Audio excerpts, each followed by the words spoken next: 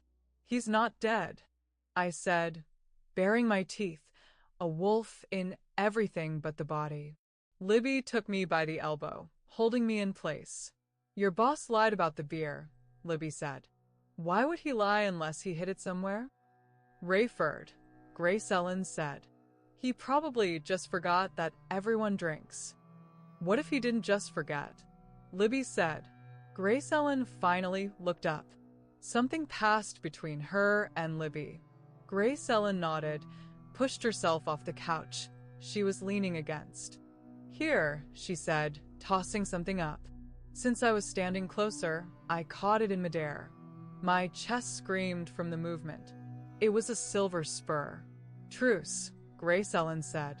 Without asking permission from either of the 2 werewolves in the room, one werewolf, Grace Ellen put the phone receiver to her ear. The plastic clattered against her earrings.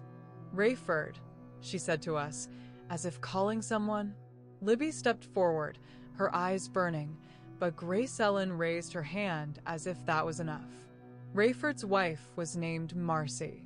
After 20 seconds of meaningless polite chatter, Grace Ellen hung up, looked at us.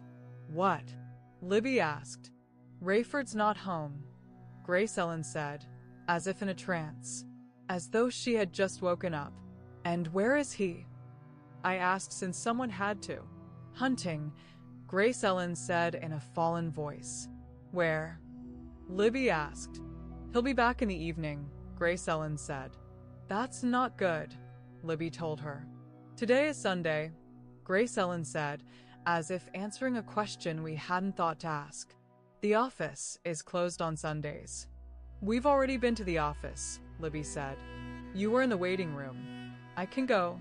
I can check their schedule for production expenses, receipts, see where they were that day, show what they weren't doing. How long can you track someone from a specific place? He's my brother, Libby answered. That's not Rayford, Grace Ellen said, standing up and taking the ring of keys off the hook on the wall. He's a pest control guy, Libby said. How did you get that job? Do you think it was by accident? Is this an interrogation? Grace Ellen said, straightening up and glaring at Libby. But you work there, Libby said. They gave me a spot at the registration desk when they were trying to persuade Trigo to work for them. Then, when he disappeared, I already knew what to do here. Trigo? I asked when it suddenly got too quiet. My husband, Grace Ellen said for the second time. She glared at us, more like warning Libby and me not to ask any more questions, and nodded for us to follow her down the hallway. Where are we going? Libby asked, trying to walk ahead of me. Since we knew there was a gun behind every door, on every shelf. We can't take my car, right? Grace Ellen said, flinging open the scratched door to the garage. You have 2 cars? I said. Trigo had a Ford with a county registration, Grace Ellen said, slapping the wall so the electric door opened with a jolt and screech. But here he kept his heart. It was a modified car under a spotted tarp. Your brother, she said to Libby. Is he younger or older? His age, Libby said, stepping in and scanning the garage to make sure it was safe for me. We're twins. And both wolves. Grace Ellen was impressed. You know how this works, right? There's usually always a provider. What? I asked. How have you stayed alive this long? Grace Ellen said to Libby and me, with one sweeping gesture, pulling the tarp off her dead husband's car. Dust and dead flies flew off and settled on the faded black paint, on the chipped white racing stripes, on the unfamiliar frame, on the intact rear windshield, on the base of the antenna, which, by a failed idea, had once been mounted on the roof. My heart jumped into my throat, my hand clenched into a fist, and I almost turned away as if avoiding a hit. No, I said. Yes. It was the El Camino. Or el Camino. Since it was parked with its back to us, I saw the cigarette burn spot on the panel above the radio. The whole way from Arkansas, that first time, I looked at that spot, imagining that one day it had heated up enough, melted through the rear windshield, seeped onto the panel, and with a hiss created this crater in the vinyl. Libby opened her mouth as if she wanted to say something, but it came out more like a yawn when you want to sigh, but can't. I think it's a special feeling for werewolves.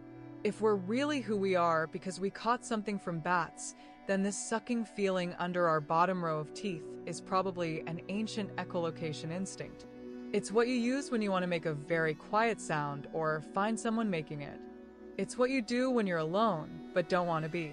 I grabbed Libby's hand, dragged her into the car, and since Grace Ellen didn't know the pedal, because the El Camino was parked on smooth concrete, and since Red had bolted the 427 block to that 396, the El Camino screeched its tires as we pulled away and jerked the nose when Grace Ellen slammed on the brakes, stopping in the harsh morning light. It's impossible, Libby said, finally. But it was. It had been 10 years already. Since all the necessary receipts were in Rayford's office, I smashed the window with my elbow. He'll know we were here, Grace Ellen said. No, if I see him first, Libby replied. Grace Ellen thought for a moment, then carefully slid her hand through the window and opened the door. We entered and sat in the client chairs while she sorted through receipts from over the years. Look for the ones we need. From last week, Libby said. Grace Ellen didn't answer, spreading out some schematics on the floor. Well, Libby asked. Eshaha, Grace Ellen replied. Libby hissed, stood up, and went back to the waiting room. The cooler there gurgled loudly. You need to drink as much water as you can so your skin doesn't age prematurely, Grace Ellen said, without lifting her gaze from the papers.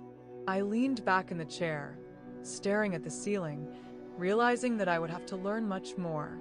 I met a werewolf who made fake silver bullets, I told her, as if trying to start a game with a decisive move. That's just a legend, she said, uninterested, continuing her work. But it's true. She was spreading documents by color, then checking them by size, carefully monitoring the order. That can't be, she said. Her fingers were trembling. "What did your husband do with the sheep?" I asked more quietly, since Libby was nearby, and I still wasn't sure Grace Ellen had done the right thing. "Sheep are eaten," Grace Ellen said, half listening. "I'm talking about the sheep," I clarified. "Something's wrong," she said, finally putting away the last receipt and lifting her gaze, as if trying to make sense of something important. I shouted into the next room, but Grace Ellen didn't answer aloud. She seemed to be deciding something in her head, checking her thoughts. Libby appeared in the doorway, wiping her mouth. "This can't be," Grace Ellen said. "Explain," Libby said. Grace Ellen touched a stack of green receipts. "They must have found another supplier," she said, shifting her gaze from me to Libby. "Is this about the restaurant they went to?" Libby asked, stepping into the room. Grace Ellen moved forward, trying to stop Libby from mixing up the papers. "The place where they got the chemicals," Grace Ellen said. "And what if they didn't change suppliers?" I asked, also standing. She placed the incriminating receipt among the others. "If they hadn't changed suppliers," she said, "then what have they been spraying the last 2 weeks?" "What are you saying?" Libby started, but stopped herself, her eyes flaring. "No," she said. Grace Ellen sighed heavily, ready to cry, but shook her head as if saying something contradictory to herself. "They always wanted Trigo to work for them," she said, lifting her gaze, as if hoping one of us would say it wasn't true. "What?" I asked. "Trigo, he was a big braggart," she said, letting out a short laugh. "We know that guy," Libby said, encouraging her to continue. "He was always like that when he went to drink beer at that place where they stuffed deer heads." To the taxidermist, I added, "If Trigo peed in the storm drain, all the alligators would spread out." "And snakes," Libby added. I nodded, remembering how rats would run out from under trailers when Darren talked about the surroundings. "So that's why they hired him?" Grace Ellen asked, shifting her gaze from Libby to me. "Because of that urine?" "They figured out who Darren was," I said. "Someone had to figure it out. Then he must have been on site, right?" Libby said.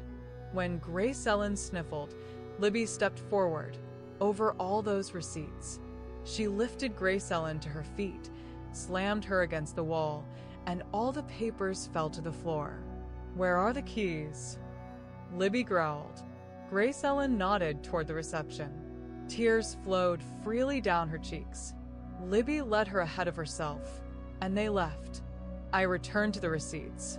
I realized that Grace Ellen had decided to do something important. She had been reviewing these documents for 3 years.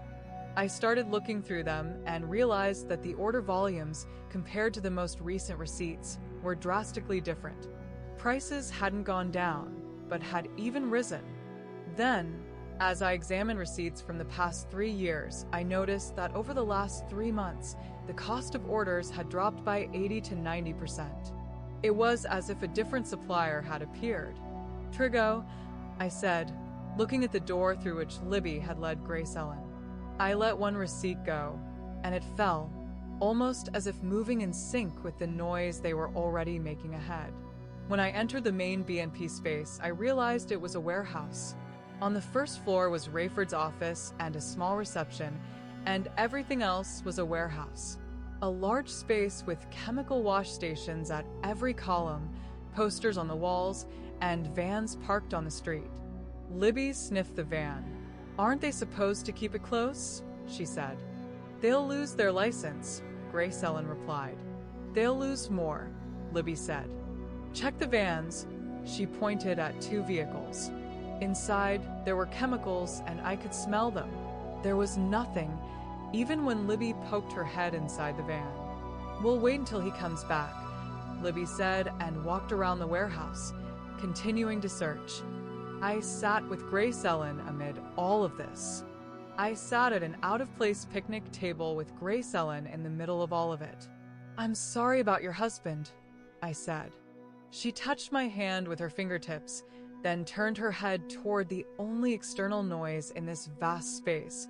Libby had dropped to her knees, gripping the door handle. Her shoulders were shaking. Now, she was the last of the litter. "Don't look at her," I told Grace Ellen. She still looked again, then turned and stared at a large ring of keys. She sniffed. I looked at what she was referring to. "Keys?" She unclipped one bunch, handed them to me, saying, "They're for this. The van. The one with the keys missing from the ignition." And I said, "I mean, they're not in the right place," she said. "They should be on the wall there, on that third hook. They would have had to look for them." I took the keys and examined them. Just keys. "Mind," I said, and walked toward the van. Libby looked up. Grace Ellen followed me. I climbed into the driver's seat, shoved the square key into the ignition, and turned it a quarter turn. Not enough to start the engine, just enough for the horns, bells, and headlights to turn on. Nothing. "It's dead," Grace Ellen said with obviousness, as if explaining why she found the key in the wrong place. Hidden with the rest of the keys. Hidden among the others. "It's manual," I said, working with the automatic 4-speed gearbox. In the truck, where you sit on top of everything, the gear lever was bent in about 20 places. "Rayford says manual is better for the gas," Grace Ellen said. I shifted the lever into neutral and, just to see, reached down and took the van off the handbrake. The van moved forward by about 2 inches under its own weight. I nodded, still not sure about what I thought. Now, Libby was standing in front of the van. "What?" she said, and a telltale stream of blood ran from her nose. Was this place always a warehouse, or something else? I asked Grace Ellen. Grace Ellen squinted, thinking, trying to figure out what this was about. Finally, she said, "When I was in high school, this was a lubrication depot. 4 trucks. Then they went out on the road." "Damn," I said and stepped out, dropping to my stomach to look under the van. We ran into Libby. She was emitting the smell of a close encounter. Under the van, right in the middle, there was a square hole in the concrete. A shaft. A well angled down into the shafts. There were passages all along, I said, my voice echoing under the van. "For oil changes." Libby curled her lip. Together, we pushed the van forward, and it rolled. The front bumper hit the wall at the far end of the warehouse, but none of us even looked that way. The square hole in the floor was like the pictures I'd seen in magazines about how they first descend into Egyptian tombs after thousands of years. The hole led to a metal staircase with polished railings. "I didn't know," Grace Ellen said, but Libby raised her hand, silencing her. "They cover it with lids," I said, looking at the discoloration of the concrete that now became obvious, this difference in shades that traced the garage floor. They covered the pits with lids, but left this one staircase for access.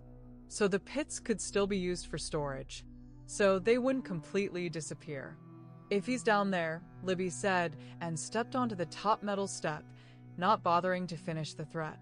I followed her, and Grace Ellen followed me, her bracelets clinking on the railing.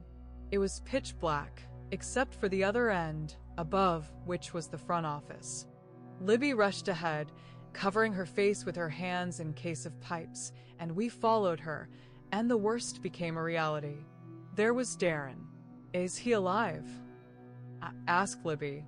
He was in something like a shark cage because this was Florida, and shark cages are made to submerge them in water, which meant that a factory loop was welded to the top. Through it, a thick chain passed, rising to hooks in the ceiling about 10 feet apart on each side. These chains were attached to the floor, and Darren dangled 6 feet above the floor. A medieval cage, like those that used to hang at every intersection, with rotting skeletons and vultures. Only no bird would ever fly into this hole, this labyrinth, this trap.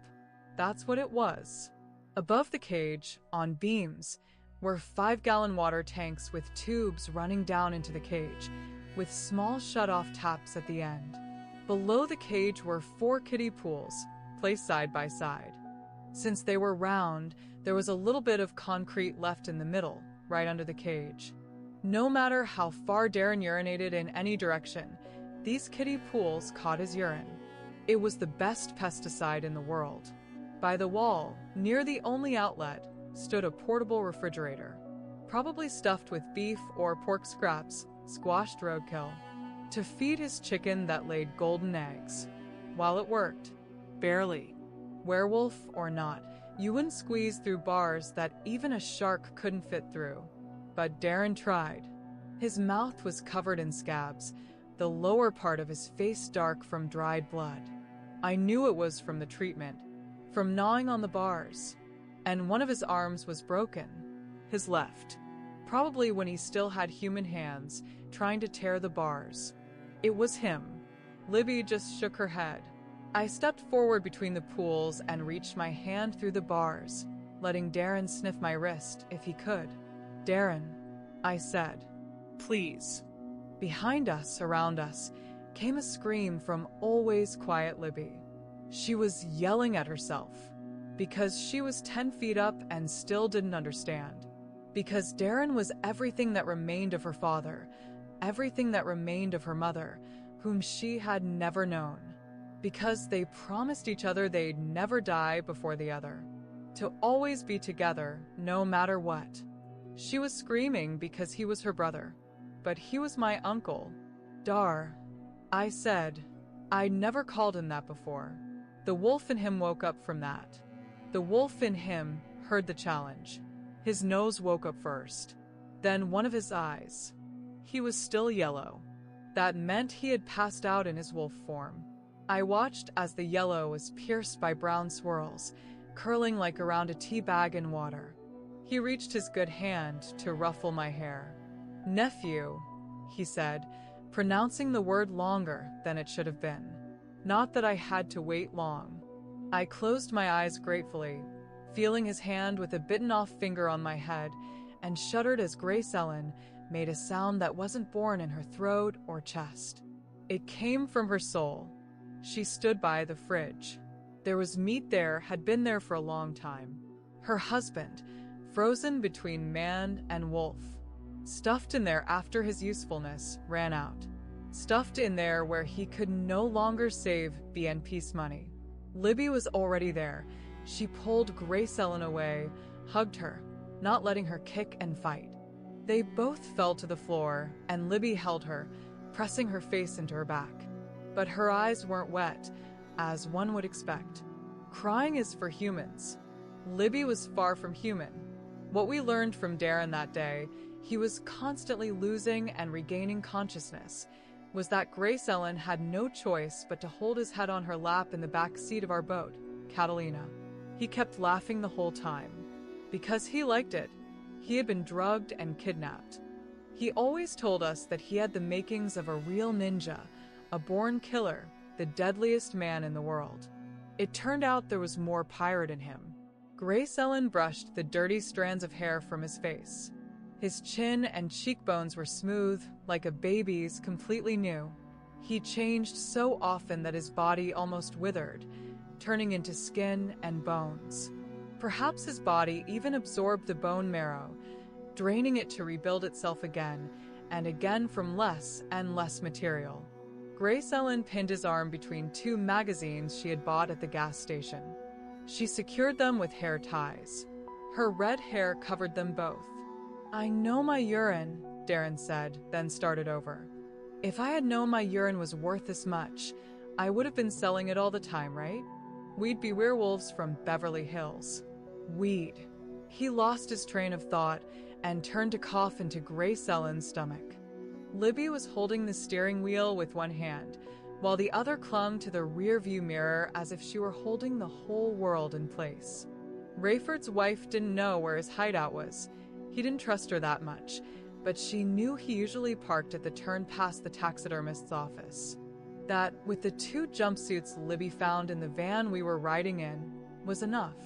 When we found his pickup, Libby got out of the car and started removing Grace Ellen's clothes. I followed her, shaking seeds off her shirt and pants and folding them neatly, as best as I could, though I wasn't very good at it. Before stepping into the green grasses of Florida, she brought the jumpsuits to her nose and inhaled the scent of Rayford entirely, all the way to his first lemonade stand. I sat in the car with Grace Ellen and Darren, who was still lying on the back seat, and the Catalina shook every time a big truck passed by. Since sitting with my back turned was uncomfortable, I looked at them through the rearview mirror. Darren was showing off. Half dead, he still stretched out his healthy hand to touch the mole on Grace Ellen's cheek, checking if it was real. When he smiled, his broken teeth became visible. Grace Ellen vinced. I won't win any beauty contests, he said with a shrug, adding, I mean, not anymore. When Grace Ellen clicked her tongue at him, he said she could still win a couple. If she was 10 years older than Libby, she was also 10 years older than Darren. 10 years older than the old Darren. When we arrived in Florida, he was already older than Libby. And after his captivity, as I thought, he became the same age as Grace Ellen. He'd been caught, as he said, after they sprayed his face hard. That would have been enough to get rid of all the termites in Africa, and probably most of the ants, maybe even a couple of rhinos. When he woke up, he found himself in a cage. Did you hear her?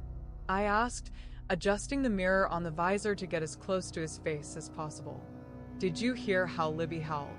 Libby doesn't howl, Darren replied. It was beautiful, said Grace Ellen, to which Darren looked at her with interest. What? She asked. I'll go take a leak on a couple of 25-cent coins, Darren said, and try to sit up as best as he could. Now that he realized his urine was worth money, I knew this would become his new joke. I could live with that, maybe even use it one day. Grace Ellen became his support instead of letting him go. She stood by while he leaned on her and peed. Don't try to shift until your bones are healed, she said, helping him fasten his zipper with one hand. It's starting to fuse, you know? Looks like you're going to have to stick around, Darren said. Help me heal. I might forget. Like, start shifting every night. Grace Ellen lowered her eyes and smiled. I'd always read about it, but could never understand how it felt, like a little girl's smile. Damn, I said, and we all turned at the dry rustling of trees. It was Rayford. He was exhausted. No. I knew he was being pursued. When Libby found him in his hideout, she could have killed him right there, decorating the walls with his guts. She could have caught up to him at any moment, crippled him, and dragged him by the scruff without killing him. But that would have been too easy. He didn't deserve an easy death. They say werewolves are beasts, but that's a mistake. We're much worse. We're humans, but with fangs, claws, lungs that let us run for 2 days straight, with legs that consume distance. Rayford burst out, his composite bow dragging on the ground, the bowstring still wrapped around his wrist. His face was scratched from branches, a dark stain of urine spread in his groin, and he was breathing heavily. But he was still standing until he saw Darren.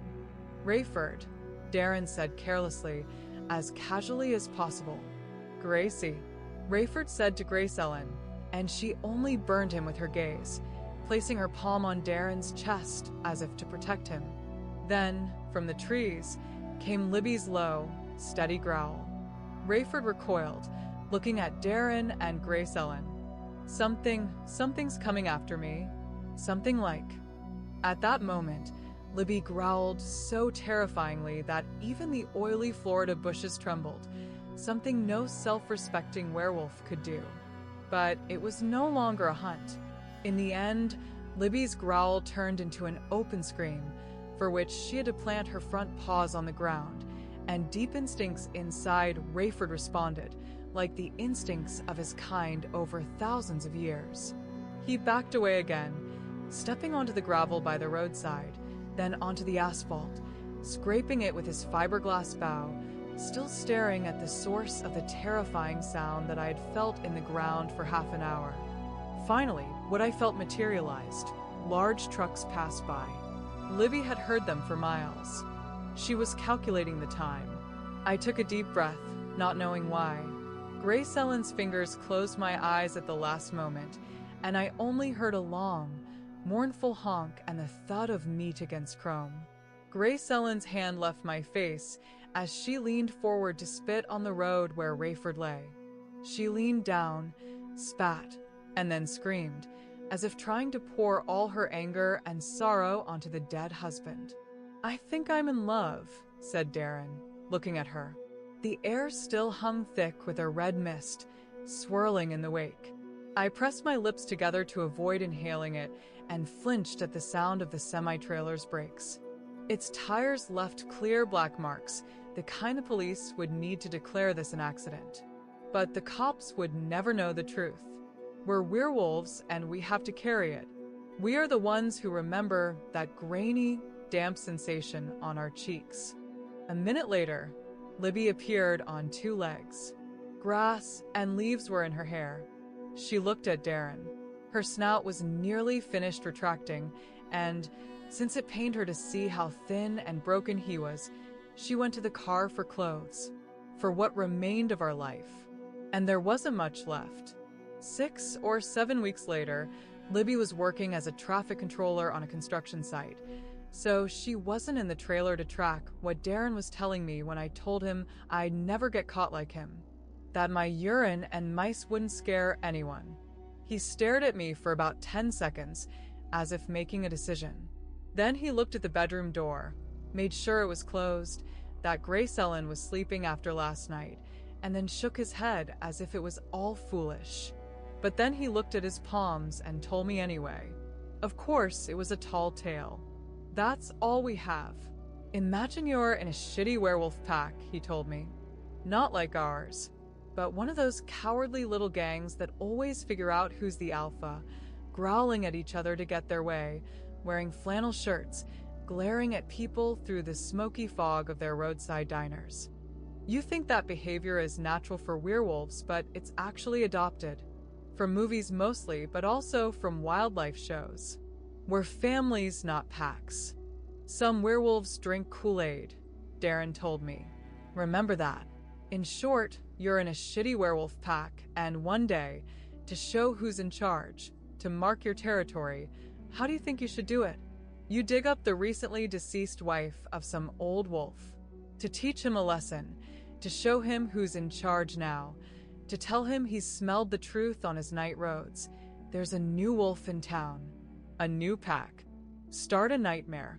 "That's cocky," Darren said, holding his still broken arm out to one side, then stretching his healthy arm as far as it could go. "And stupid, right?" I nodded, not wanting to spoil the story. This was supposed to be a story about me, as far as I understood. It was the answer to the question I had asked him. Who am I? "And so, they dug up Mom," Darren said, grimacing at the fact that he had just had to arrange those words in such an order.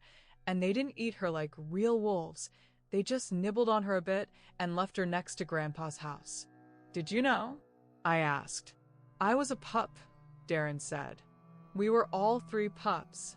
But not my mom," I said. "She was like me.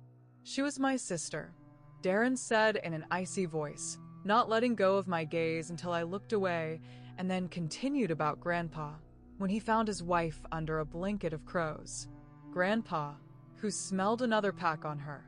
They expected, Darren said, that Grandpa would immediately chase after them, leave his clothes on the road to slip onto their gravel driveway on 4 paws, drooling long strings of saliva, blind from grief and rage. But instead, since we're talking about Grandpa, he knocked on the door with his hand. Very politely, Darren said, like a Bible salesman. A double-barrel shotgun as long as a goose's neck was tucked under his arm, his favorite weapon.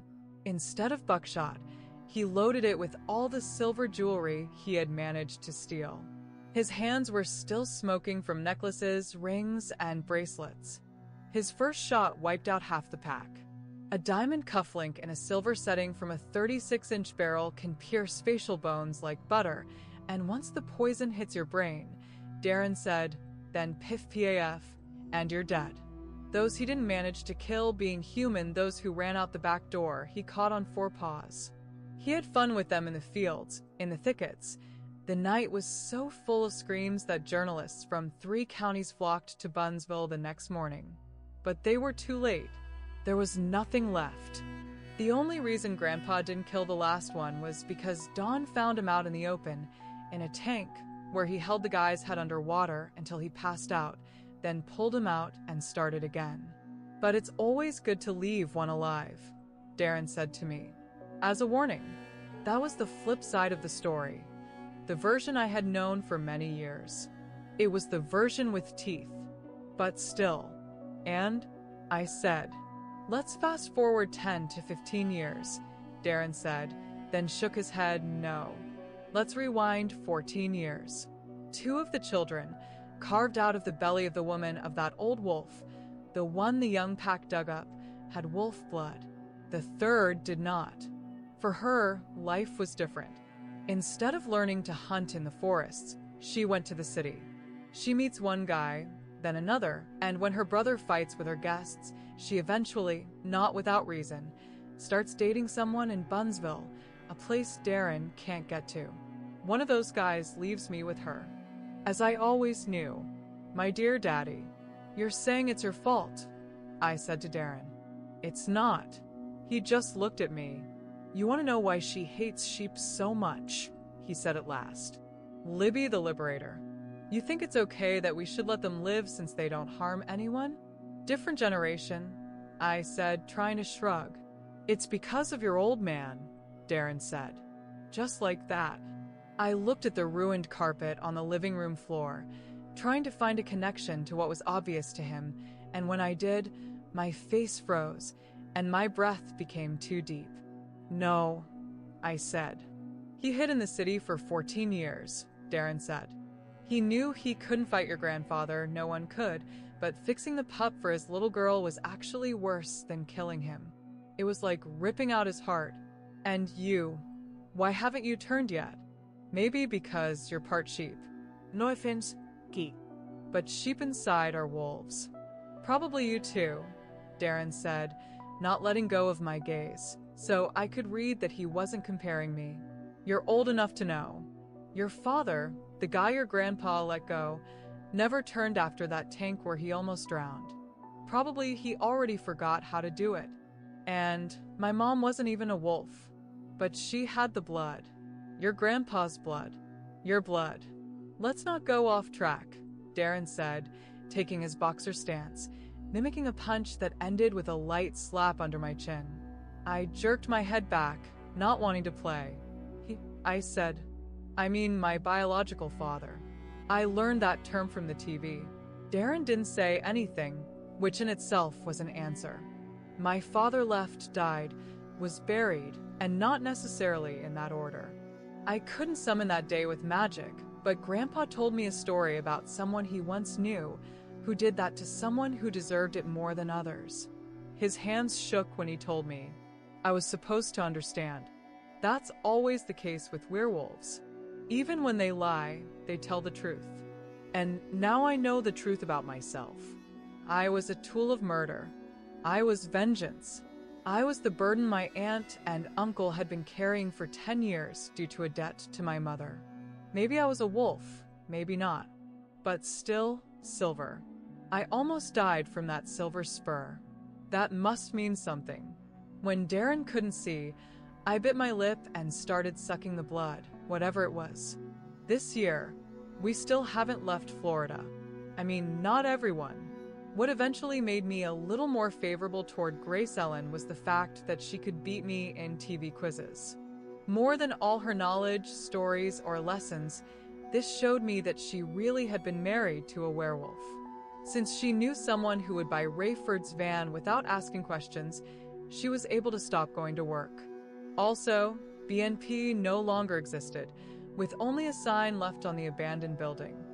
Libby visited all the other technicians in one night to see who matched the smells Shed remembered from Darren's prison. None of them saw the next morning. She scattered them like garbage around the city and said that even that was too good for them.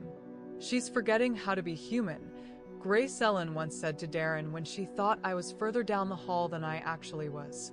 She's just a bit rough, Darren replied. Like a brother you might know, or maybe you don't. Libby said about Grace Ellen that at least her hair was red like their mother's had been.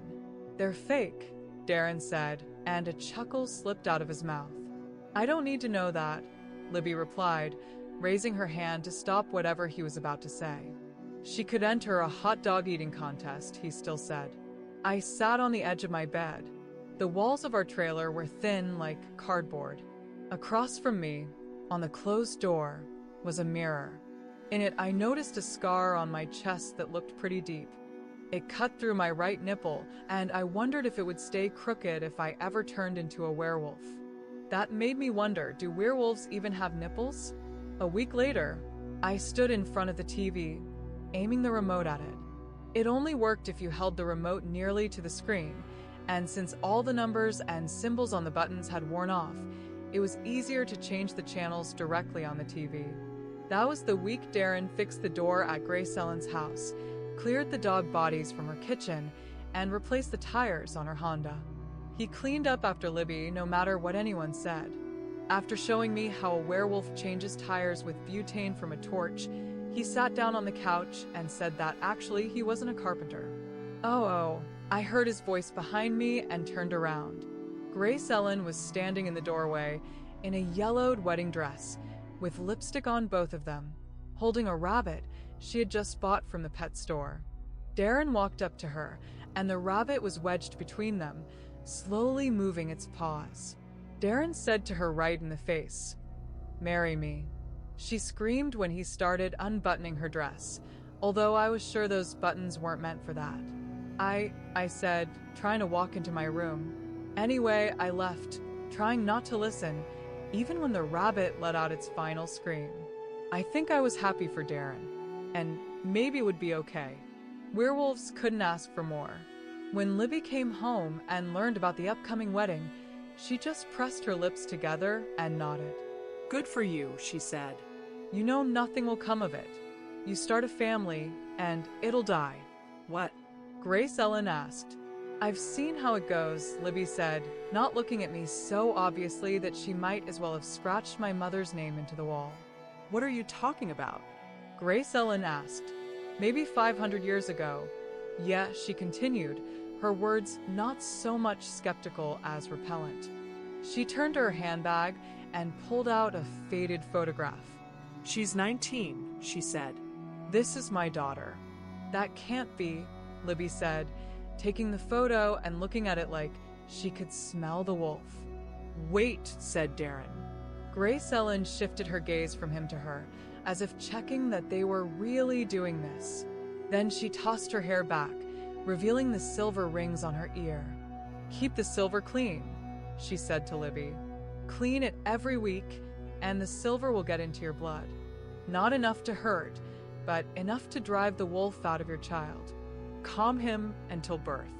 That's what Dad was always looking for, Darren told Libby, trying to pass on his enthusiasm about the open secret, the continuation of what his grandfather had started. Libby examined him carefully, then returned her gaze to Grace Ellen. Back then, in that place, Libby said, directly into Grace Ellen's eyes. You said twins were rare. 2 pups in 1 litter, Grace Ellen said. Usually one is born without the wolf in it. For food. First food. For people, it's colostrum. For werewolves, it's blood. I looked around the living room, where my mother's name might have been scratched into the wall. We had all seen it, Darren, Libby, and I. My mother shouldn't have even grown up to give birth to me. What? Grace Ellen asked in this new, awkward silence. Why did she tell you about this? Libby asked Darren, Don't you smell it yet? Grace Ellen said, rubbing her stomach. Darren paused for a moment, but then his face broke into a wide smile. Real silver, Grace Ellen said, touching her right ear. Every day something new, Libby said, but she said it awkwardly. So, she's coming with us? She asked Darren when Grace Ellen went to the gas station for ice. Darren slowly shook his head, and Libby nodded, knowing it would be like that. You can stay too, Darren said, reaching for his sister's hand. Libby pulled her hand away and turned, pressing it tightly against her chest. "We're werewolves," she said. It was the answer to all questions. A week later, when all the worries and fuss were behind us and Libby's work was finished, we started packing sheets and our 3 cardboard boxes into the Catalina. Everything was going well, although I didn't like it at all. On the way, we stopped at the docks and sat in the car for a couple of minutes, staring at the Atlantic Ocean before getting out. "Well," Libby said, pointing at a large ship docked at the pier. "Yeah," I replied. Although Darren's wedding took place at the local administration, Grace Ellen earned a free cruise by opening some boxes or something like that. The ocean was her dream, but Trigo apparently couldn't convince her. She was the mother of Darren's unborn pup. "Are you really going on the ship?" Libby asked Darren, holding both of his hands. "You know it's going into the ocean? And what is the ocean made of?" "He'll be fine," Grace Ellen said, hanging on Darren like a bag. She was wearing such short shorts that they could have been mistaken for a wide belt. There was no certainty in Darren's eyes. We were standing at the base of the gangway, as it's probably called, but he still tried to smile. It wasn't very convincing with his broken teeth. I didn't know where to stand. I looked at the Catalina because the passenger door was open. I wondered what Grandpa would think if he saw us now here. And I remembered his old call sign, Werewolf in the skies, and for a moment, it became hard to breathe. "Goodbye," Libby said, walking past me toward the car. She didn't even cry. 31 years of life with a brother, and she just leaves. I wanted to yell at her, ask what was going on, but instead, I just watched the water, its endless motion. "I don't think I'll be able to," Darren suddenly said, resting his chin on my shoulder and speaking directly into my ear, never looking away. "You will," I told him. "I've seen it." We heard footsteps on the gangway. It was Grace Ellen. Now we were alone with Darren. "I thought you'd want this," he said, handing me a small black velvet box. "Because I'm going to my destiny and all that." It was a ring box. Inside were my mother's hair. I looked away from the box. From my mother. I shook my head, that was all I could do, and handed it back to him. "Take her away from here," I said. She would have wanted this. It was a lie, because I had never really known her. But maybe I did. She was the girl who left for the city and fell in love. A girl raised by wolves. Darren looked me in the face for assurance. "Man, I'll be back, you'll see," he said, nudging my shoulder. I stepped back, keeping my hands in my pockets. "Go," I told him. "Will you wait for me here?" he asked, with a smile in his voice. Before I could answer, he stuck his middle finger in his mouth, drew a wet X on my forehead, and said it was a mark, then went up the gangway, step by step. Grace Ellen was waiting for him at the top, and he kept trying to look at her, stepping from heel to toe. I didn't wipe the X off my forehead until we got to Georgia. No, that X is still there, still marking me. Chapter 18. The wolf, like me. "What should we burn?" asks the nephew to his aunt. She just told him he needed to burn it. He's driving. He's behind the wheel of the Torino with a cracked spring and 2 extra doors, a real car for a werewolf. The nephew doesn't have a license, but at 16, he looks old enough not to get stopped, yet still young enough to slip away quickly if needed. "I know you recorded everything," the aunt says. "You have recordings in that shoebox you hide in your blue backpack." "About us." The nephew switches hands on the wheel. "We didn't have a camera," he responds. That's his excuse. "That's cute," the aunt says. "And stupid. They're in Arkansas, on native soil. It's different," the nephew says. "The way I did everything. If someone finds it, they won't understand. If they want to understand." The aunt looks at him as if weighing his words and pauses for a moment. "Are you trying to say everything was metaphorical?" "You could have fought a bear," the nephew says. "I could have," the aunt replies. That was enough for both of them. All the windows are down. There are no buildings, no people around. Here, the aunt says, and the nephew stops the car. Now they're on a dirt road. I'm proud of you, she says. The nephew stays silent. 3 weeks ago, in a motel in Texas, where they came specifically to see the big ships, the nephew woke up feeling something strange in his mouth. It was his tongue. It was thick and rough, and any movement of it made him gag. His spine felt like it had been locked in place, stiffly connected, and pain flooded his body. He tried to hide, but couldn't. For several moments, he lay there, feeling the electric pain coursing through him. He remembered, keep your palms open, but he couldn't clench his fists. His claws shot out like long finger bones extending. His jaw extended, pulling at the bones of his skull. He tried to grab Libby, but her teeth sank into his neck. He kept falling, hiding in the passenger seat of Darren's van. And then his legs. His knees twisted back, his pelvis ready to burst. He felt his joints shifting. When he opened his eyes, the room was full of smells. He couldn't stop. His claws continued to scratch the sheets. He wanted to get out, but the doors were closed. No panic, just action. Then he looked at himself in the mirror. He didn't recognize himself. He jumped around the room, scratching and breaking things, and finally barked, startled by his own voice. He kept growling, trying to understand what was happening to him. The world was full of new things for him. Strange sounds, smells, sensations. He felt his throat swelling. He went to the door and, touching it with his nose, felt sparks. His body trembled with excitement, but everything was empty. When the aunt came back, she sensed the air had changed, that he was different now. She pressed him to her, breathing hotly on his chest. You're starting to look more like him, she says. The nephew doesn't understand who she's talking about, grandpa or uncle. When the road ends, the nephew drives the car onto the grass to make it not true. But the aunt places her hand on the dashboard, a signal that he needs to stop. It'll be okay, she says. They get out of the car. The grass sways in the wind. The aunt undresses, letting her clothes fall. When I become a werewolf, I'll wear denim shorts. That's graffiti the nephew left in bathrooms all over the South. He finds it, running his finger along the metal. I'll be here, the aunt says, reaching out her hand. Just like Darren, the nephew says. Werewolf promises aren't worth anything. Haven't you figured that out yet?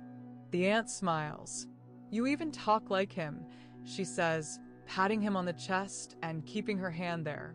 All stories of people and wolves end with the person becoming a wolf.